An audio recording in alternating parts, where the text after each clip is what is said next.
En el video anterior presentamos los conceptos básicos de las ideas de inferencia estadística, cómo sacar información de una muestra para presentar la información relacionada a una población.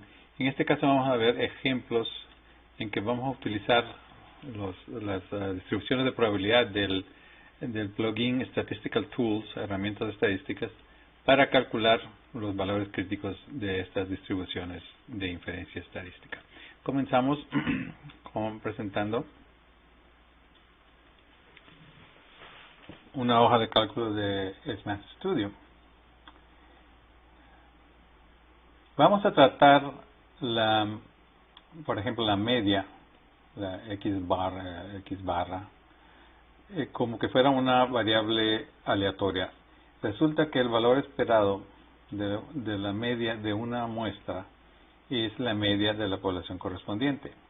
Para analizarlos se utiliza lo que se llama una variable Z estandarizada, que constituye en sustraer el valor de la media como variable, la media de una muestra menos la media esperada de una población, dividido por la desviación estándar dividido por la raíz cuadrada del tamaño de la muestra. Esta produce una variable Z que resulta tener la distribución normal estandarizada para cuando estamos hablando de muestras grandes, muestras de mayor de 30 elementos en la muestra.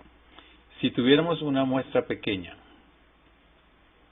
en que los elementos son menos de 30, existe otro estadístico que se llama, o otra variable estandarizada que se llama la variable T, que es muy similar a estas, excepto que en el denominador se utiliza la desviación estándar de la muestra, no la desviación estándar de la población. Esta variable sigue lo que se llama la distribución T de student con un parámetro nu, esta es la letra griega nu, que es igual al tamaño de la muestra menos 1, y se le llama los grados de libertad de la variable. Esta variable T sigue entonces lo que se llama la variable T de student.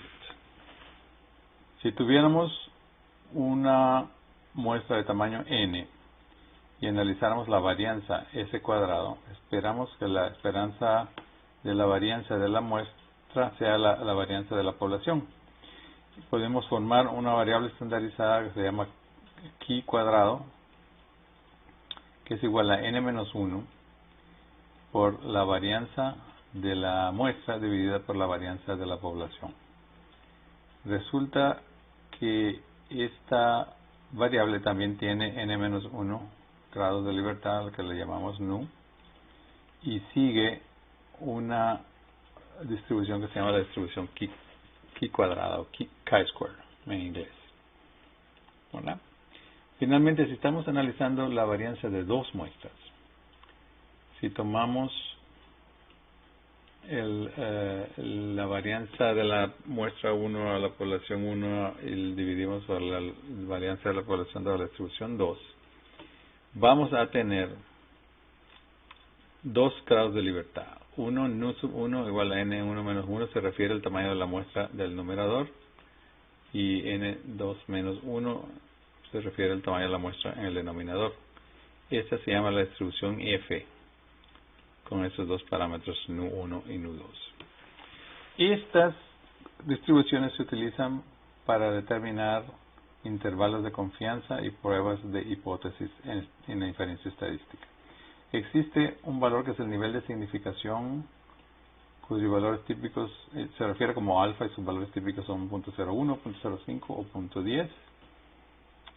Y si estuviéramos hablando de la variable normal estandarizada, buscaríamos unos valores críticos z sub alfa, de manera que la probabilidad que z sea menor que el negativo de z sub alfa sea igual a alfa. O si también podríamos decir que el valor de z, cuando es mayor que ese valor crítico, sea igual a alfa. O también podríamos buscar un z sub alfa sobre 2, de manera que la probabilidad que sea menor que el negativo o mayor que el positivo sea igual a alfa. Vamos a mostrar eso gráficamente. Hablábamos aquí de los valores típicos del nivel de significación. También existe un nivel de confianza relacionado que es simplemente igual a 1 menos alfa multiplicado por 100. Así que alfa igual a 0.10 corresponde a un nivel de confianza del 90%, 0.05 a 95 y 0.01 a 99%. Y estas distribuciones, la normal estándar, la T de student, Q cuadrado y F, es importante para la inferencia estadística. Por ejemplo, la distribución normal estandarizada utiliza esta distribución para la variable z y produce lo que se llama, cuando la gráfica AMA produce la famosa campana de Gauss o curva gaussiana.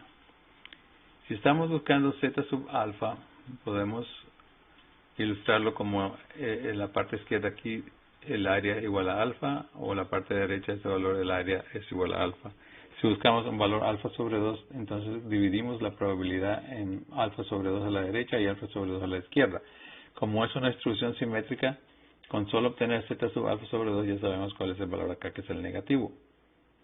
Por ejemplo, si tuviéramos un valor de significancia de 0.10 o un nivel de confianza del 90%, C sub alfa se obtendría como la normal inversa para esa probabilidad alfa cuando la media es 0 y la varianza es 1 y nos da menos 0.286.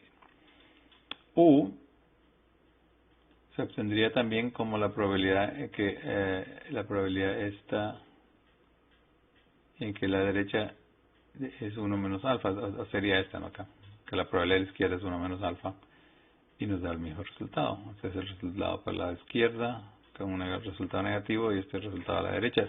Por la simetría, el uno es el negativo del otro. Y después tenemos el z sub alfa punto 2, le puse yo indicando alfa sobre 2, de manera que la probabilidad a la derecha sea igual a 1 menos alfa sobre 2. Y estas son las fórmulas que va a utilizar usted para obtener esos valores críticos. Si cambiáramos esto a 0.05, por ejemplo, donde nuestro intervalo de confianza ahora es el 95%, obtendríamos diferentes valores. ¿Para qué se utiliza esto? Cuando tenemos una muestra grande, se puede utilizar para inferencia estadística en la media de una muestra, la diferencia de media de dos muestras, la proporción de una muestra y la diferencia de proporciones de dos muestras. Como estamos hablando de muestras grandes acá para utilizar la normal estandarizada, cuando tenemos una muestra pequeña usamos la student T. Resulta que el plugin Statistical Tools tiene una función que es la probabilidad de densidad para T, pero no tiene una forma explícita, la calcula a través de una forma numérica, por eso no tiene una forma explícita. Sin embargo, se puede utilizar para dibujar esas gráficas correspondientes a diferentes valores de los grados de libertad.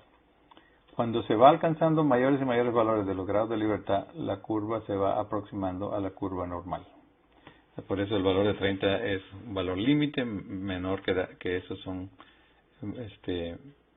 muestras pequeñas, y se utiliza student T, mayor que eso es la normal estandarizada. Los dibujos de los valores estándar para la distribución de student T son muy similares a la normal por la forma simétrica de las curvas, y se van a utilizar unas fórmulas similares habiendo definido nuestro valor de alfa en nuestro nivel de confianza. Pasaríamos a calcular el T sub alfa, por ejemplo, que sería este T sub alfa negativo en realidad, o este T sub alfa positivo, o el T sub alfa sobre 2, de manera que el área de la derecha es 1 menos alfa sobre 2. Básicamente tenemos aquí que si la curva es 1 menos alfa, el subíndice acá es alfa. Si es 1 menos alfa sobre 2, el subíndice es alfa sobre 2. Similarmente para el caso de la normal.